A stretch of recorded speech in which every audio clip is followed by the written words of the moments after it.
अस्सलाम वालेकुम नाज़रीन, SS न्यूज़ से गनाऊं है आयशा सज्जाद। नाज़रीन सबका पहिरीं वक्त की हेडलाइंस ते नज़र विझंदासीं।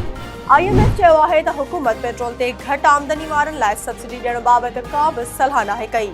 पाकिस्तान में IMF जे नुमाइंदे ईस्टर प्रेस चयो आहे त IMF चाहे थो त स्कीम जी शर्तुनि ज़ाब्तनि लागत ऐं टारगेट ते हुकूमत सां इंतहाई मुहतात अंदाज़ में ॻाल्हि ॿोल कई वेंदी। पगड़ियों में स्कूल ते हथियारबंदनि जी फायरिंग, शागिर्द हेडमास्टर समेत 7 ॼणा ज़ख़्मी। स्कूल जे तरक़ियाती कम दौरान गाह बिरादरी जे हथियारबंदनि फायरिंग करे शागिर्दनि खे ज़ख़्मी करे छॾियो। वाक़े बाद इलाइक़े में ताव पखिड़िजी वियो। कोटडेजी में रोलू कुतनि जो आज़ार वधी वियो। रोलू कुतनि 2 मासूम ॿारनि खे ॾाढे ज़ख़्मी करे छॾियो। शहरनि जो टाउन इंतज़ामिया ख़िलाफ़ एहतजाज। शहरनि जो चवणु आहे त रोज़ानो 5 खां 10 ॿारनि खे कुता ॾाढे ज़ख़्मी करे रहिया आहिनि। टाउन इंतज़ामिया कुता मार मुहिम शुरू न कई आहे।